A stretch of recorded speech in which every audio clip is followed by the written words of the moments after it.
And God said to Elijah, "Go forth and stand upon the mounts before the Lord." And a great and strong wind rent the mountains, but the Lord was not in the wind. In the small town of Barneveld, Wisconsin, survivors of a devastating tornado struggled to rebuild their lives. All I remember is like 2x4s snapping. It must have been as it was taking the houses behind us. Just snapped like toothpicks, you know. Across the United States each year, 1,000 tornadoes suddenly take shape. And those that find targets kill more than 100 people and cause $300 million in damage. But now, modern science is fighting back. And these storm chasers in Oklahoma are pursuing the elusive tornado as never before, daring to get close enough to unravel its mystery, and possibly one day accurately predict and even help prevent its wrath. Tornado, next on Nova.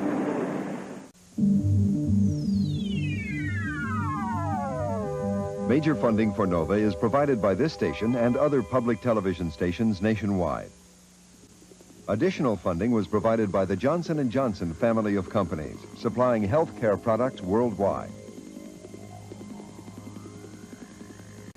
And Allied Corporation, a world leader in advanced technology products for the aerospace, automotive, chemicals, and electronics industries.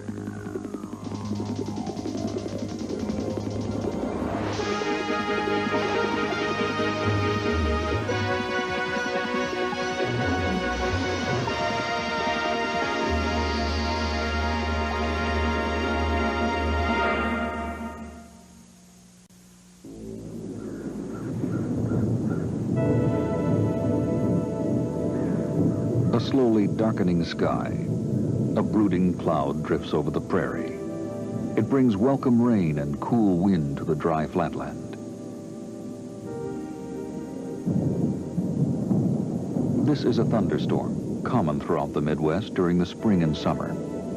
Inside is a rising column of air, in this case powerful enough to trigger an unusual chain of events. The outcome? A spiraling whirlwind, sucking up everything in its path, swelling, becoming a swirling mass of debris.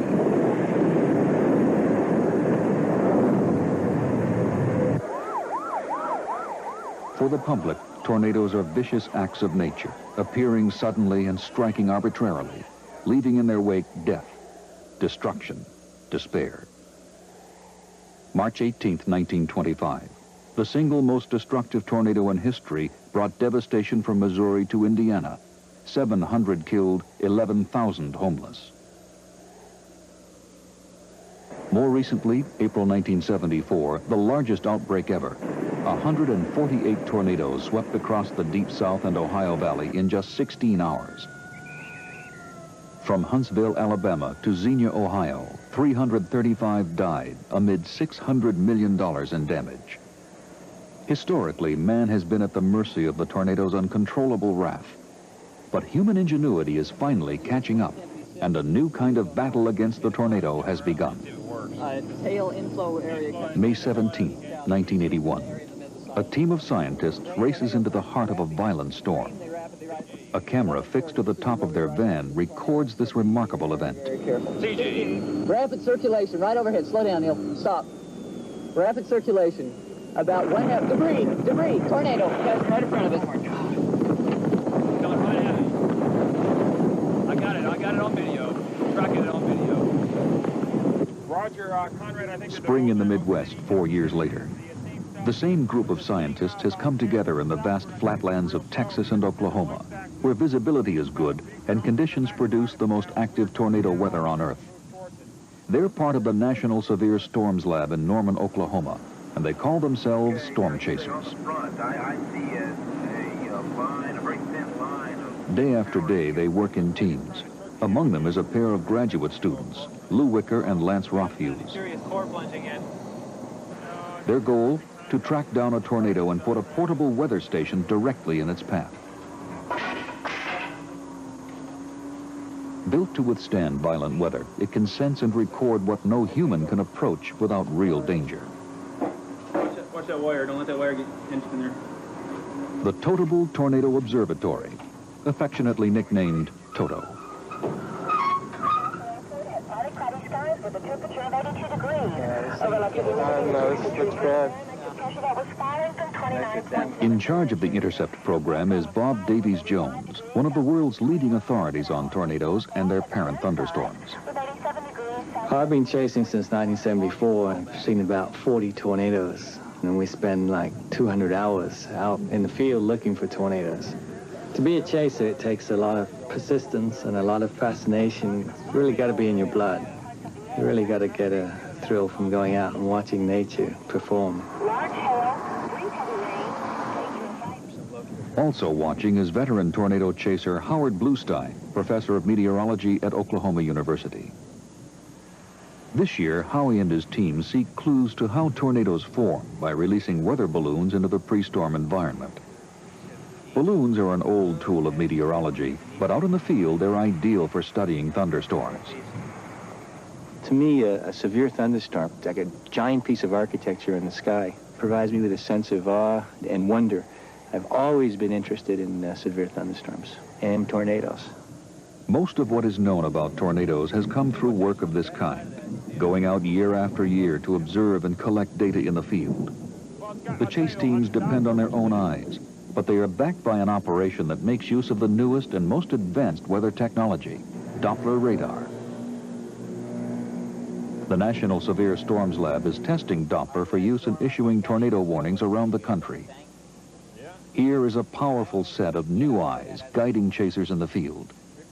Doppler radar allows them to probe inside thunderstorms and see the spiraling wind patterns that may lead to a tornado. Yeah, it still looks pretty good. Working directly with chase teams is lab meteorologist Don Burgess.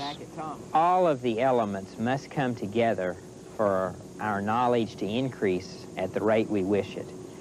We at the Doppler need to know what the chase teams see in the clouds to give us reference to those measurements we make in the wind field. So we've learned to work very closely together to learn the most we can about the storm.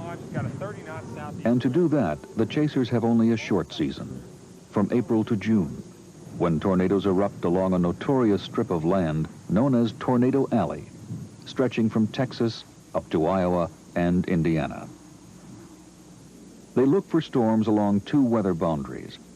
As spring turns to summer, thunderstorms commonly occur as warm, moist air rushes up from the Gulf of Mexico and collides with a front of cool, dry air from Canada. The second volatile boundary is what scientists call the dry line. It forms as dry air spills onto the plains from the Rockies, butting up against and flowing over moist air from the Gulf. The dry line is a natural laboratory for studying thunderstorms. It's very dry and warm to the west of the dry line, and usually the air clears out just to the east of the dry line. So one can go to the dry line, see a thunderstorm, and get in the exact position that you want to be relative to the storm. So the dry line is where the chasers focus their attention. They look for potential instability, a contrast between moist air near the ground and dry air above it. As the day wears on, the sun heats the moist air, which starts to rise, condensing and forming clouds. But it's kept down by a layer of warm, dry air above, which forms a cap. Along the dry line, colliding air masses often push the clouds through the cap, and storms explode into the upper atmosphere. In severe thunderstorms, rising moist air can reach speeds of 100 miles per hour and heights of 60,000 feet. As the updraft weakens near the top, cloud material settles into the upper level winds and spreads out into an anvil. Strong and sustained thunderstorms, known as supercells, are sometimes 20 miles wide at the base, the anvil covering half a state.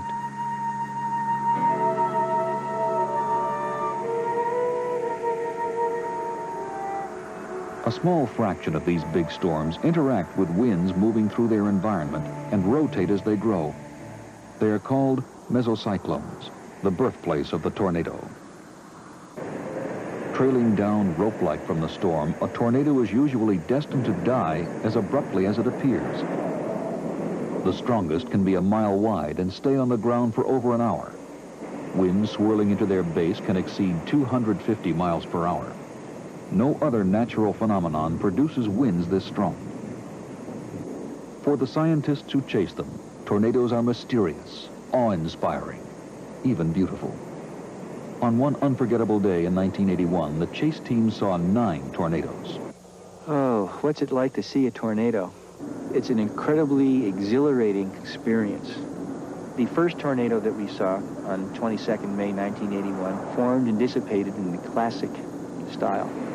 It began as a whirl of dust underneath the wall cloud. Soon the condensation funnel began to form and then connect with the dust whirl. The tornado assumed a rather sinuous or elephant trunk type of shape as it went across wheat fields. In fact, there were times when the red dirt from the fields were sucked up all the way to cloud base, and the tornado was just enshrouded in a red cylinder. It's a display of nature which is extremely rare, extremely violent, something which not too many people have seen. It's very fleeting. Getting this close to one of nature's most awesome performances is an amazing accomplishment. Over a possible range of 125,000 square miles, the chasers wound up here at precisely the right time. The morning of May 12, 1985.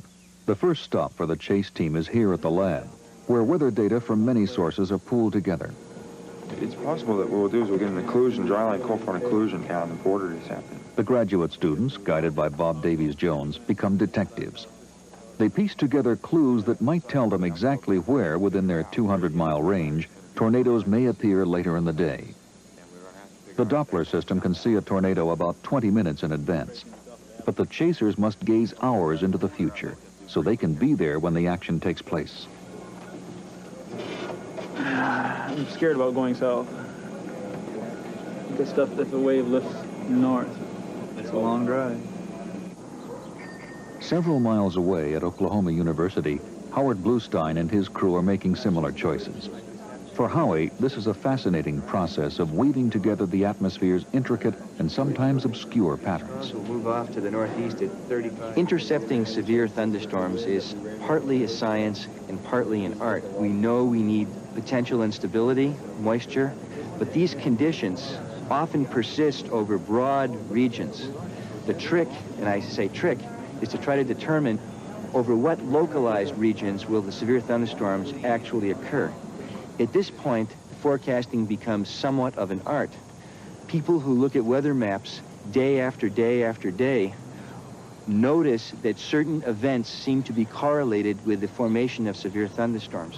What I like to do is take some of this art, noticing that there are certain relationships in the weather map between certain features and the occurrence of severe weather, and then after the fact, going and trying to determine why these features are related to severe thunderstorm activity. Good morning. We have an interesting severe weather situation developing today. Also on May 12th, the same large-scale weather patterns are being monitored at the National Severe Storms Forecast Center in Kansas City. The strong subtropical jet runs across Texas, and the polar jet comes across Kansas and Iowa. The job of these meteorologists is to predict severe weather anywhere in the continental United States and alert the public by issuing a watch. West Missouri. Right now, they notice an explosive situation in Tornado Alley. In this satellite image, the red shows a sharp contrast between moist air near the ground and dry, cool air above it. The atmosphere is potentially very unstable. Tornadoes could form anywhere along a 300-mile dry line, running from Oklahoma City down to Wichita Falls and Abilene, Texas. The question for the chasers is how far south to go. The answer in Howie's mind, not far at all. His plan is to watch for storms just south of Oklahoma City. Hope so. I checked the room. Did you get the theodolite? Yeah. But if storms become severe down in Texas, he wants to be in position to go after them. See, the thing is, I think our winds are backsliding. Leaving shortly after noon, Lou and Lance have committed themselves to going south all the way to Texas. The entire year's research depends on data they collect in these few short weeks. But this season, tornadoes have been fewer than usual, making the race against time and distance even more critical. Negative, we're behind from Magba, southwest. Conditions change so quickly that teams need to stay in contact with the lab. Within 50 miles of Norman, they communicate by radio. But once out of range, they're forced to pull off the road and just use the phone. I'm a little bit worried about something happening right back just south of Norman. We're seeing a little towering queue and small Seabees building up under the anvil from the Wichita Falls storm. But the echo development is still weak. I don't think that's anything that would command that you turn back and head back into Oklahoma. I think you should still head southwest toward the Wichita Falls storm. Okay, I think that this activity here appears to be going downhill. And if anything does come up from southwest of Wichita Falls, we'll have plenty of time to get it. Okay, Howie, well, good luck. Thanks, bye-bye. What are we doing? We're going to go west. It's still not exactly clear what's happening. Thunderstorms are breaking out southwest of Wichita Falls, and the Weather Service is considering putting out a watch. When Howie learns that storms have started to go up in Texas, he decides to move a little further south. The situation in Oklahoma doesn't look promising. Still, his instinct tells him, stay close to home.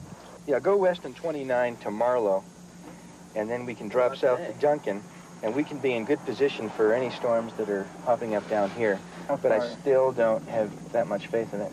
How far southwest of Wichita Falls are the thunderstorms? Archer City. That's not very far. It's off the map here, but it's about 30 miles from Wichita Falls, something like that. It's where the last picture show was filmed.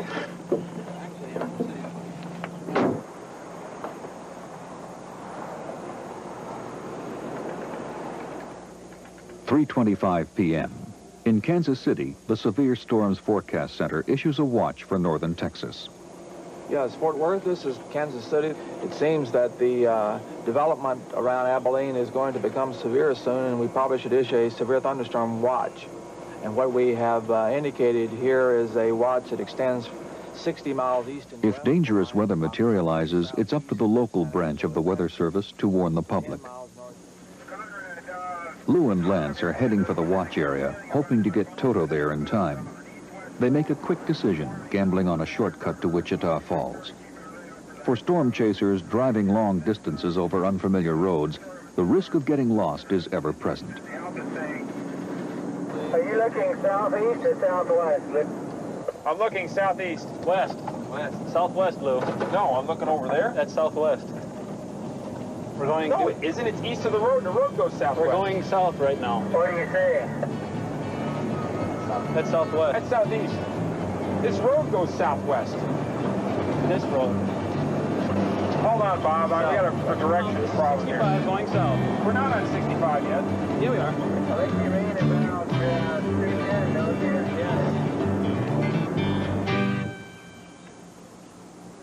4:30 p.m. Howie is still in Oklahoma, about 70 miles from the lab and 50 miles from the Texas border. He spots a cloud that has broken through the cap and is widening at the base. It could be the start of a thunderstorm. We have somewhat of a dilemma right now. We're right along the back side of the deep moisture. We've been measuring the temperature dew point outside the car. You can see the edge of clouds right over here. The towering cumulus cloud went up and looked very good. Looked as if it might become a thunderstorm, but then it died. We also have a thunderstorm way off in the distance to the southwest, somewhere near Wichita Falls. And we really don't know whether that particular thunderstorm is getting the deep moisture or not. What we really need to do right now is to get a telephone, call back to the lab, and find out what the storms to the southwest look like on radar. Hello, Oklahoma City. We are seeing development of severe thunderstorms across the Red River into Oklahoma now, and we think that the activity will develop towards Oklahoma City, and so we propose... There's now a tornado watch that includes both Oklahoma City and Wichita Falls, Texas. It's 7 p.m. Howie must commit to one of these options. New cells are forming right along here. They're just not very well organized. And I'm going to try to see whether or not any of the storms which we passed by to our west earlier are coming up. Tornado watch. Howie learns from the lab's radar that the Oklahoma storms are still weak, while the Texas storms continue to build. Let's go a little bit further. Let's get suckered a little further southwest. He has reached the point of no return. He must go south or risk seeing nothing.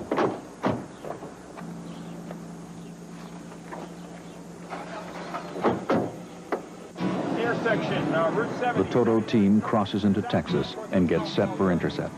Lance, you need to get both Nestle 2 cameras out of the silver case back there. Okay, we're a couple of miles from the city intersection of 79 and 70.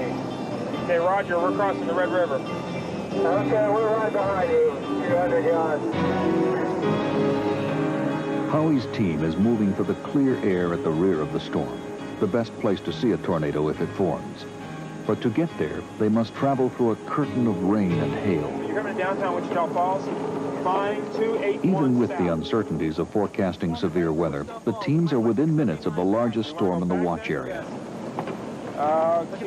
What about taking 287 southeast?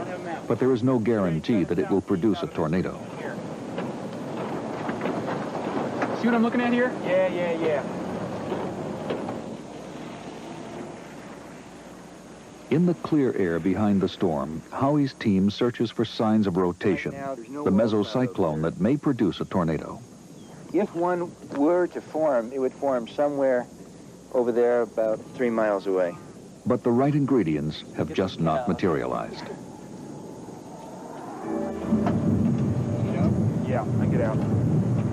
Several miles away, right underneath the storm, Lou and Lance are in position to deploy Toto. Whether or not a tornado appears, they risk encountering the greatest danger to storm chasers, deadly lightning.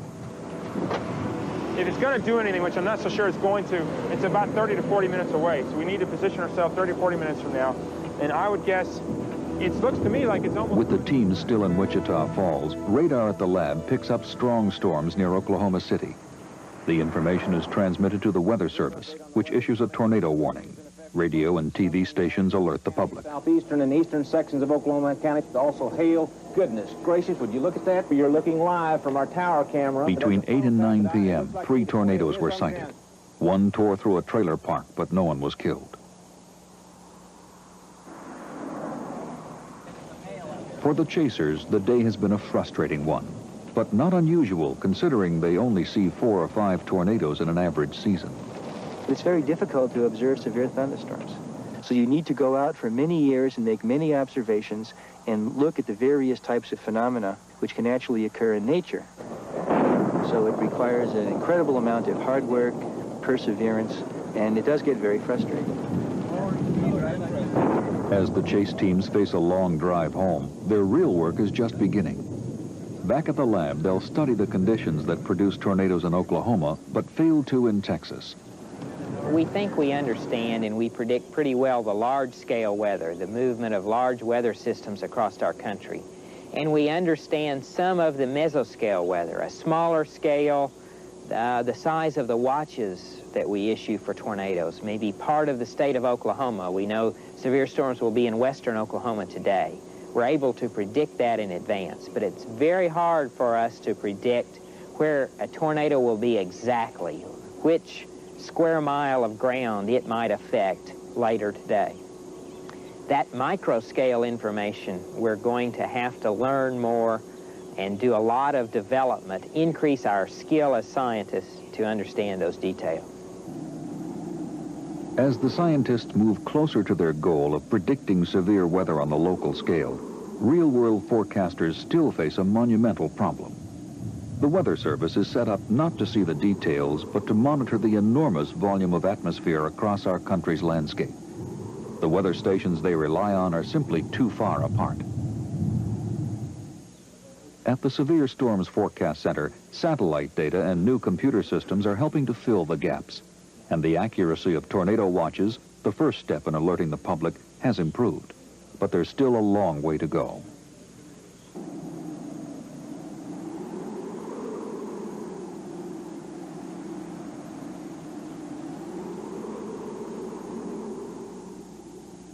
The problem of such large-scale predictions was underscored on June 8, 1984. A tornado watch was posted for all of southern Wisconsin. Most people in the small town of Barneveld treated the stormy night like any other. It was really windy all day. And I remember sitting in the living room talking to Mom, watching TV, and saying that we're really going to get a storm because it's so windy. And it was just windy all day. I never got out here during the night. We got about 3/4 of the way out here, and we met a young man from out in this area, and he said, "Don't go out there." He said, "It's all gone." And I said, "What do you mean it's all gone?" He said, "It's all gone." Well, I said, "What about the church?" He said, "It's flat." Just before 1 a.m., a tornado roared through town. 90% of the homes were destroyed. Nearly half the 500 residents were injured. 9 died. I had to work early the next day, so I went to bed like about 9 o'clock. And it was starting, it was windy out then. And then Laura woke me up about 9:30 and said that there was tornado watch out until, I think she said 11 or 12. So it's a big deal. We've had them before. Michael was already in bed with us that night, and Matthew was in his bed, and both the boys shared a room. And Matt started crying and stuff because I don't know, apparently they've always been afraid of the thunder and lightning, especially in the middle of the night. So I went in and got Matthew and put him in our bed and laid him down, and then I went to the bathroom, and we had a bathroom right off of our bedroom. And before I ever got done, I could hear the houses and stuff crashing behind us. I ran out and told Charlie to grab Michael and go to the basement, that there was a tornado coming. And I've never been in a tornado before in my whole life. It was the loudest crash of thunder that I'd ever heard. It was kind of strange because normally in a thunderstorm, you hear the wind blowing or you hear the rain hitting against the side of the house. And all of a sudden, it was just dead quiet. It was the most sobering quiet that I had ever encountered. And then the next thing you know, there's a roar, and the roar didn't give you any time to react. I thought for sure that a jet plane was going to crash. There was a real peculiar kind of a pressure. The pressure was so great, it's almost like the house expanded and then almost came back together again. The next thing, I was knocked to the floor, and debris started flying. And of course, at that time, as soon as that happens, you think right away, tornado. All I remember is like 2x4s snapping. It must have been as it was taking the houses behind us, because I remember 2x4s snapping, just snapped like toothpicks, you know. You could hear 2x4s snapping and glass shattering.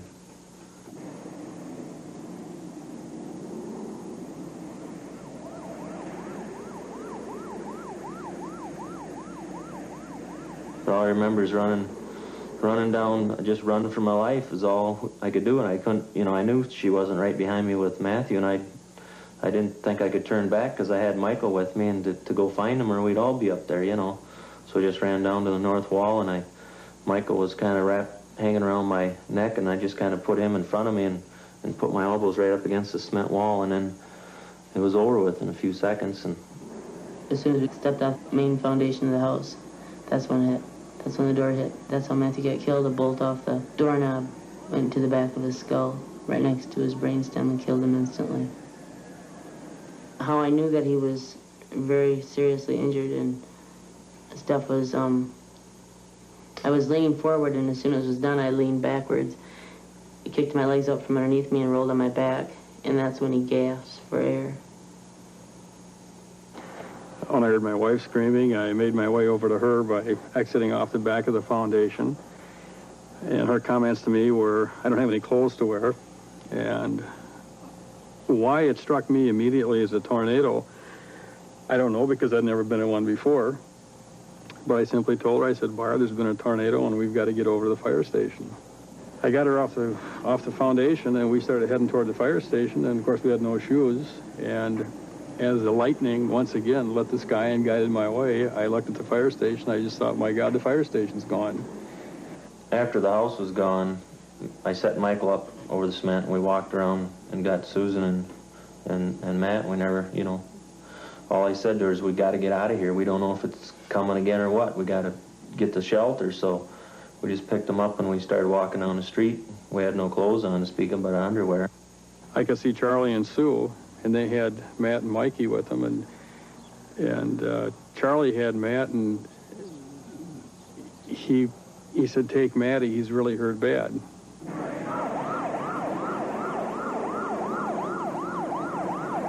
There was 5 doctors that worked on Matt, And I knew by the time he ever got into the ambulance and left that he was already dead.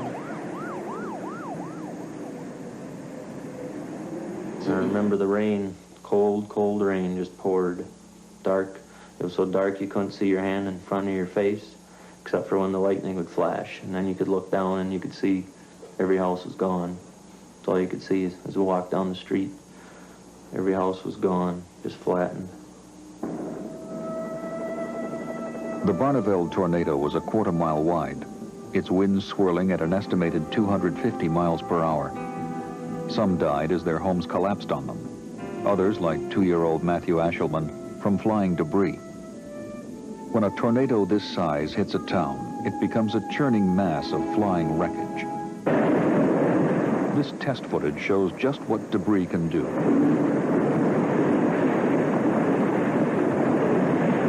The wind by itself is enough to tear most ordinary houses apart. It can easily lift a weakly connected roof from the house. The walls then lose their support and the entire structure collapses. But a low-cost reinforcement of the roof-to-wall connection using a simple metal clip can make all the difference. It's commonly done in hurricane regions, but because of the tornado's erratic nature, rarely anyplace else, even Tornado Alley.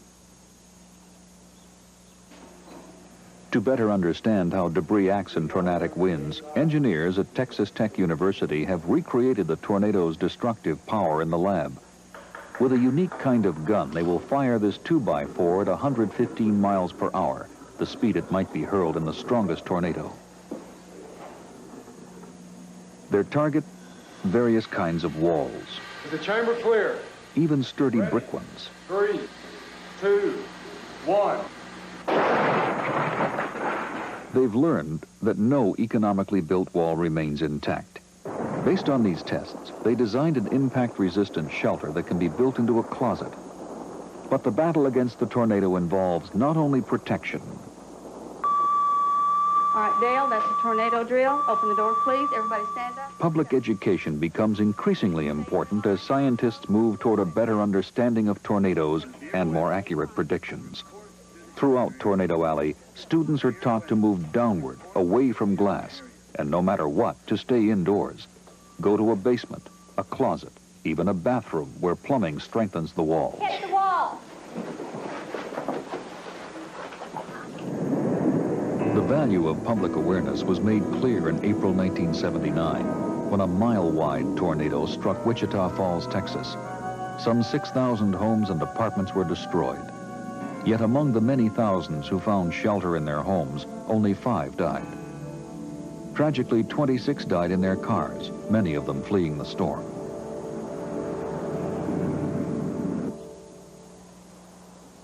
The Barneveld tornado struck in the middle of the night, too suddenly for anyone to prepare for it. But the very fact that people were in their homes may have prevented an even larger toll of death and injury. A year later, the town has been rebuilt, but there remains a shattered sense of security. It's not one thing happened. It's not like that. It's everything happened. You know, your business is gone, your town's gone, your school's gone. Just your house is gone, everything's gone. Part of your family's not here anymore. And there used to be so many kids out here. Now afterwards, there's hardly any kids anymore like there used to be. There used to be a slug of them. Because some moved out, some moved to other towns, and it's just a total change, I guess. Before, we really never even had any alarm come into our lives at all when we heard of a tornado watch. But now, of course, when we hear the word tornado, it brings up a whole array of pictures in our minds. And my dreams in the first 3 months were never of tornadoes, but of utter confusion. Nothing ever came out right. And I think that was what people had to live through. They had nothing under control. When it gets nasty, I get scared just like, really bad when it's a lot of lightning and it's windy. And it's kind of like that night started out. And I get nervous watch the clouds, and the old heart's going 90 miles an hour, and I'm right at the top of the stairs wondering if I should go down, and it's scary. I think that's the biggest thing that happened for this whole community. Their sense of well-being, of safety was blown away, literally. They're vulnerable. We found that the parents were really having as much trouble, if not more, than the kids were. Kids tend to express it. Parents tend to try to be strong. Parents would say, I want us all to feel fine again, so let's just not talk about it. And I know from a counseling standpoint that it's important to share and talk about it and to get it out. Across America's heartland, towns like Barneveld live under the shadow of sudden and unexpected disaster. To make matters worse, tornado warnings are plagued with false alarms and chronic lateness. On local radar, the Barneveld storm looked like any other. Only after the tornado was reported did the Weather Service issue a warning. And by then, rescue workers were already pulling people from their destroyed homes. If the public is to be warned of tornadoes reliably and further in advance, weather technologies will have to be updated. About the time of World War II, we learned that we could take a beam of radiation, send it out, bounce some of it off of raindrops, get it back at a receiver, and measure that power amplitude. And that's what we have with conventional radar. This system shows us how heavy the rain is. We're going to get 1 inch of rain or 2 inches of rain from a thunderstorm, but it's hard to use that information, and this is the way we've been since about the time of World War II, to say, where is a tornado going to occur? With a Doppler radar, we get the exciting new prospect of seeing the winds and maybe rotation up in the storm that might produce a tornado. This new radar is based on the Doppler effect. If the wind is moving away from or toward the radar, the signal will bounce back at a different frequency. The greater the difference, the greater the speed of the wind. When we look at the Doppler display, it becomes much easier to see areas of circulation. All of the red colors are flow away from the radar. The green colors are flow back toward the radar. And right at the center, there's a very dramatic color shift. We have a little red in the green and a little green in the red. Together, these colors show a signature for rotation. Right in this area. The tornado's signature on the Doppler screen was discovered as a result of chasers' observations. In May 1981, this strong tornado was tracked on radar and followed by chase teams near Binger, Oklahoma. And on the Doppler radar analysis, there was a small anomaly. It was not known for sure that it represented a tornado, but by going back and getting the times of the chase team's observations and the places where the tornado was along its path, so what would look like a glitch in the data, turned out it correlated exactly with where the tornado was. So it was the signature of the tornado. She's bubbling. What do you have? Yes, it's firing along the edge. A year later, for the first time, the Weather Service in Oklahoma City began using Doppler radar from the Severe Storms Lab to issue warnings to the public. There is now a plan to install these advanced radars across the country. The system is called NEXRAD, Next Generation Weather Radar. It will cost about $1 billion, but it could help reduce the huge costs exacted by severe thunderstorms and tornadoes. 500 lives and as much as $1 billion in damage each year. Mike, Ed, got a warning for you. Dick, you might try to get a hold Enid OHP, Stillwater PD, this is Oklahoma City weather. We're issuing a severe thunderstorm warning. Energy radio, WR5ABW, this is station 1. Persons in Covington, Enid, and Breckenridge are in the path of these storms and should be prepared for large hail and high winds. All right, we're putting it on the air now. Doppler radar helps with warnings on thunderstorms in several ways. First, it increases the lead time. With our conventional system right now, without Doppler, lead time is maybe 0. The tornado is formed before the warning occurs. With Doppler, we can get an average perhaps of 20 minutes lead time, time for people to take shelter. Also, the warnings with Doppler are more accurate. There are many fewer false alarms, perhaps 50% fewer false alarms. That will allow the public to have more confidence in the warning, and they will be more likely to follow through and take those precautions that might save their life. Here in Boulder, Colorado, is an experimental forecast center of the future.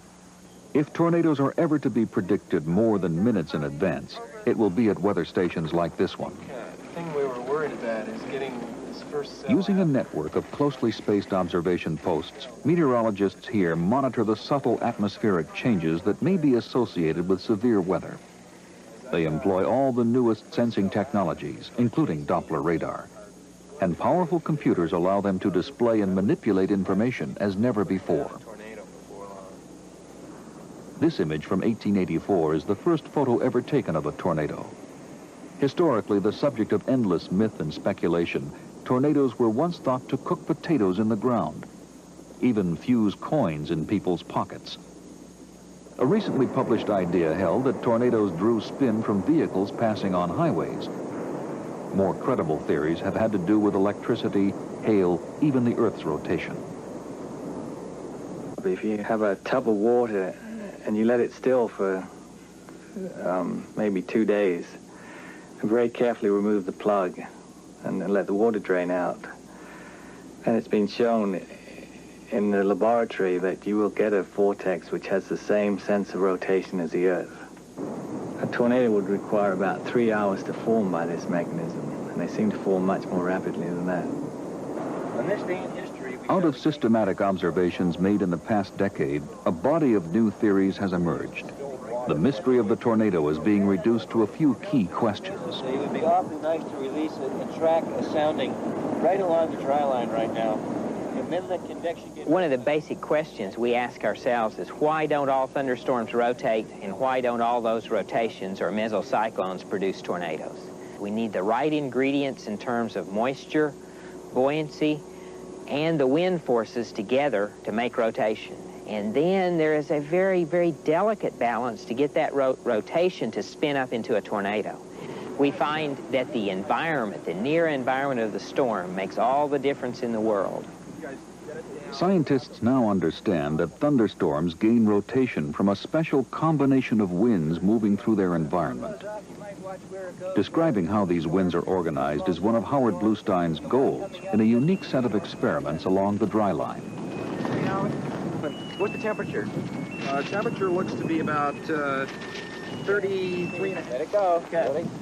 His team releases a weather balloon. While it radios back information to a small computer, chasers track it to determine wind profiles. And where we're located right now. How's the signal? The signal looks just fine. A little windy out here. In particular, they look for wind shear, a condition in which the winds increase with height. Surface winds are slowed because of friction with the earth. While high above, the air moves faster along a narrow, high-speed river of winds, the jet stream. Now imagine that you have a wind which is coming from this direction down here and a wind coming from this direction up here. The wind's coming much faster up here than down here. Imagine what would happen if you put a paddle wheel in the air. It would start to rotate like this. Strong wind here, weak wind here. It would begin to rotate. Now, meteorologists call this measure of rotation vorticity. When wind shear is present, rotation pervades the atmosphere, like countless rolling tubes of air. The growing thunderstorm tilts the spinning air upright, creating two vertical vortices, one on either side of it. The storm builds into the area of the counterclockwise or cyclonically spinning vortex and starts to rotate. What happens now is that air will rise into the cyclonic part of the couplet, and the vortex tube, if you will, becomes stretched. It stretched vertically, and it shrinks in scale horizontally, very much like a skater who's spinning around. The skater brings their arms in, and they spin up. That by itself is still not enough to produce a tornado. This can produce what's called the mesocyclone, the rotation within, the strong rotation within the thunderstorm. At this stage, as the mesocyclone narrows, the cloud base lowers into a beautiful and imposing form, the wall cloud. But here the mystery deepens. Out of the rotating wall cloud, the tornado seems to form suddenly, without warning. What unseen events trigger the tornado? Some of the answers are appearing in storms, not over Tornado Alley, but in a computer at the National Center for Atmospheric Research in Boulder, Colorado. Scientists here simulate mesocyclones to see how and under what conditions they may produce tornadoes. As the radars scan the storms and the chase teams are taking observations underneath these storms, they are obtaining extremely interesting observations. On the other hand, with our numerical model, we can obtain complete data sets.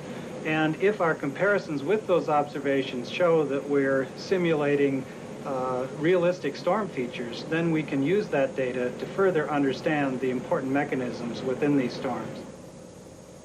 After it reaches maturity, the computer storm produces features seen by chase teams, a wall cloud, and nearby a clear area where downdrafts break through the cloud base. This is the same computer storm in horizontal cross-sections of 5 miles, 2.5 miles, and 800 feet above the ground. Downdrafts occur when dry air flowing around the storm at mid-levels is cooled by falling rain. The airflow patterns here suggest that downdrafts help create a new source of rotation that ultimately leads to the tornado. Here we see the moist inflow approaching from the east and the downdraft outflow spreading out behind the storm.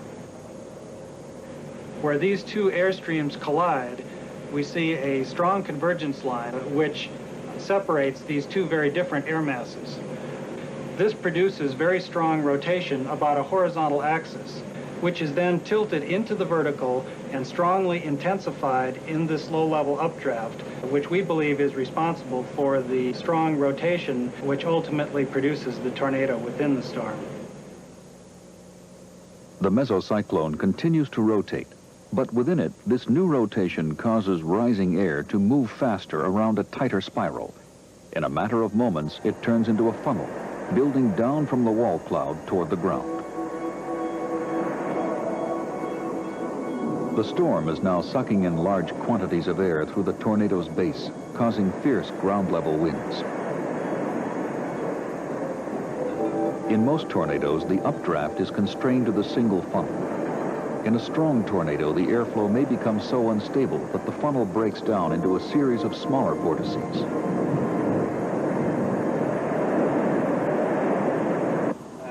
For storm chasers, the computer model has created a lot of excitement, for it gives them a new way to test out their ideas and observations. Bill, you might try time-lapse. For example, downdrafts were first noticed in the field, and the computer helped make sense of them. This is a spectacular wall cloud. Look at the striations, the multiple striations in this. And if there's any large hail. Near the end of the 1985 season, Howie sees a kind of storm that seems to produce tornadoes without a strong downdraft, indicating that there are probably other mechanisms at work. We'll just have to do our best. It's going to move right by us. So far, I've been very impressed at how many storms, which look nearly identical to the one we saw yesterday, actually occur in nature but aren't documented. Secondly, we would like to get soundings up near these storms so that we can simulate these types of storms using the numerical model, given the environment that was measured by our balloon.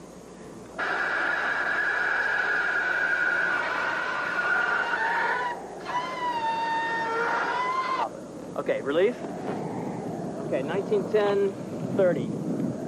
Okay, clear, no problem. Good, no problem. Going right up into it. Absolutely excellent. Okay, 5 seconds to go. The balloon is going perfectly. 25 to... Tornadoes present the greatest challenge to severe storms forecasting. Many scientists believe that accurate predictions will eventually be made an hour or more in advance.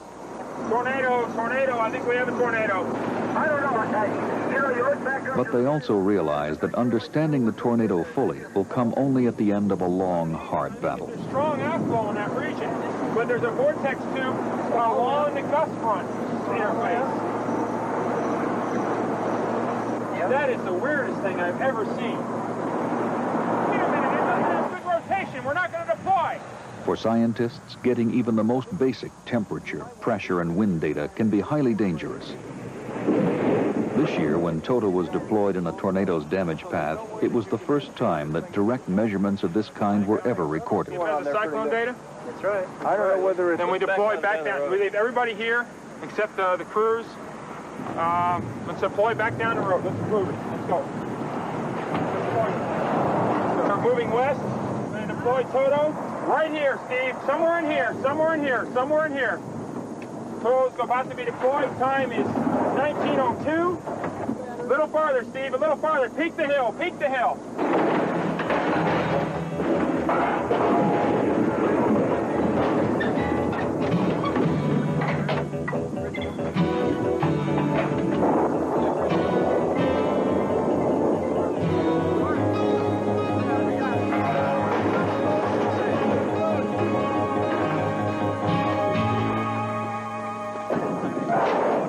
Let's go. Get out of here, guys.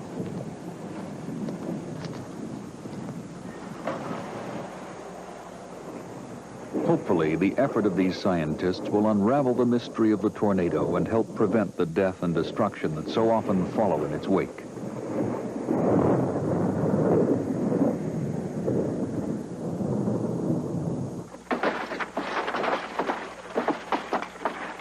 In Barneveld, the one-year mark approaches.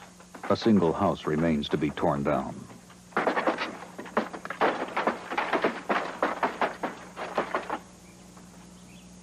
Most people have rebuilt their homes. New trees have been planted, and businesses are starting to return. It's hard to know how much is going to happen in a normal year and how much is special because this year this community was almost totally destroyed. One of the things we've seen was an unusual amount of depression, of sleep disturbances, of several instances of people being suicidal, several instances of people being so stressed that they were hospitalized. However, in looking back on the crises of the past year, I believe that now people are pulling together again.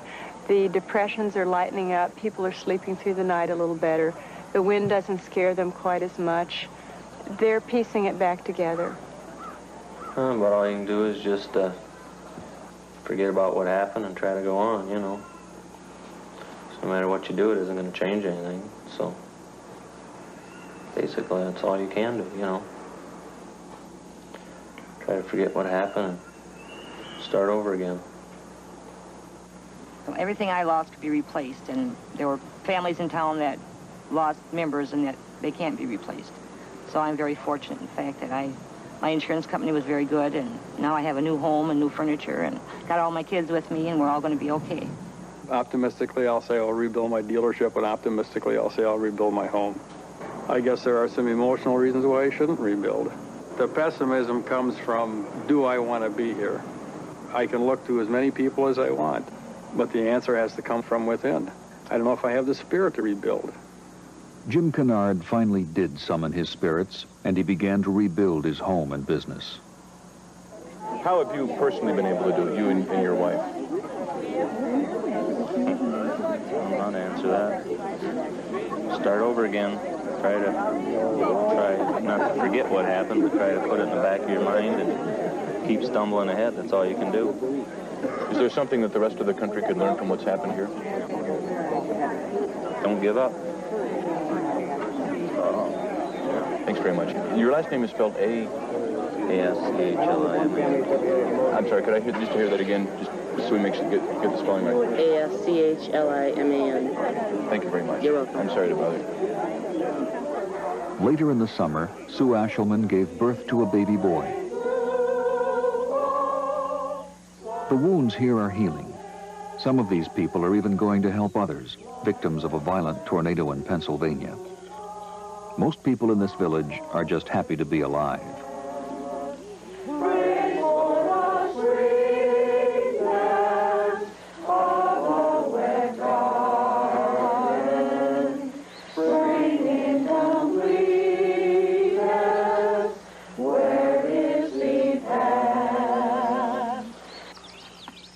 And God said to Elijah, "Go forth and stand upon the mounts before the Lord."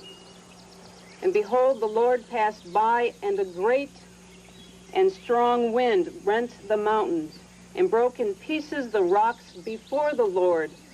But the Lord was not in the wind.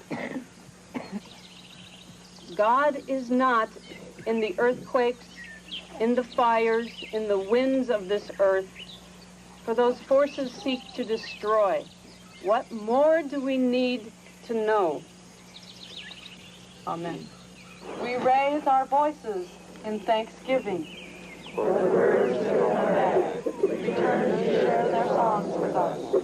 We are thankful to be alive for our faith, our sense of community and belonging, for our persistent, patient, and passionate God.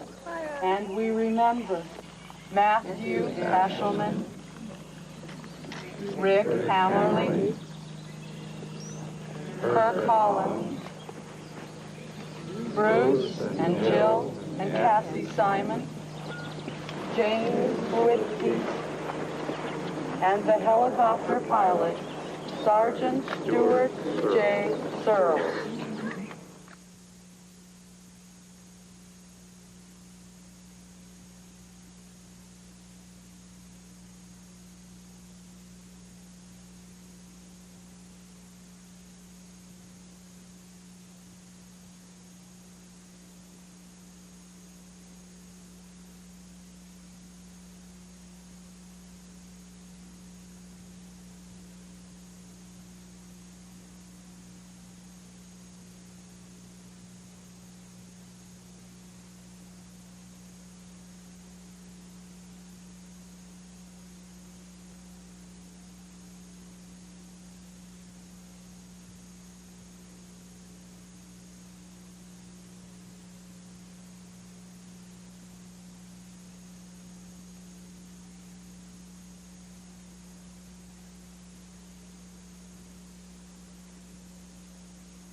For a transcript of this program, send $4 to Nova, Box 322, Boston, Massachusetts, 02134. Please be sure to include the show title. Major funding for Nova is provided by this station and other public television stations nationwide. Additional funding was provided by Allied Corporation, a world leader in advanced technology products for the aerospace, automotive, chemicals, and electronics industries. And the Johnson & Johnson family of companies, supplying healthcare products worldwide. To purchase film or video copies of this program for educational use, call toll-free 1-800-621-2131. In Illinois or Alaska, call Collect 312-940-126.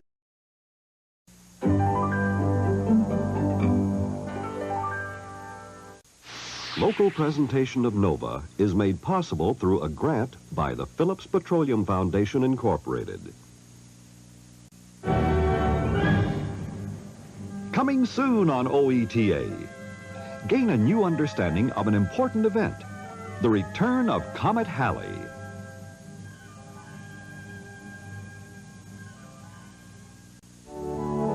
Scientists believe that the left hemisphere of the brain specializes in language and speech, the right in shapes and patterns.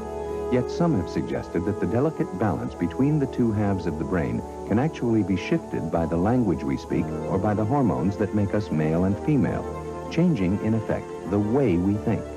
The divided cortex is the subject, next time on The Brain. Tonight at 8.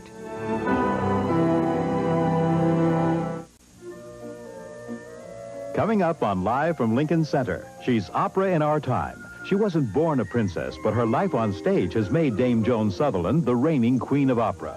Be there as Dame Joan sings Donizetti's Anna Bolena, the story of Anne Boleyn, in concert. Expect the royal treatment on Live from Lincoln Center.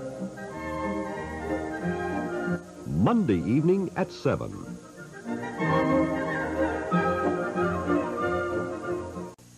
Take a look at the room you're in, and above all, at the man-made objects in that room that surround you. The television set, the lights, the phone, and so on. And ask yourself what those objects do to your life just because they're there. Go ahead.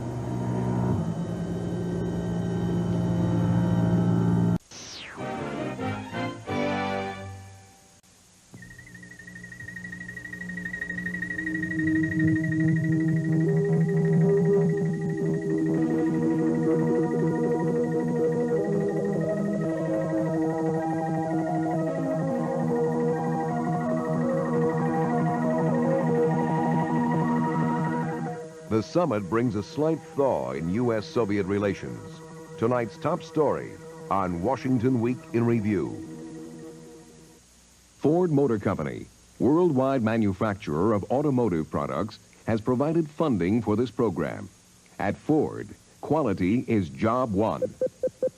Additional funding is provided by Ford Aerospace and Communications.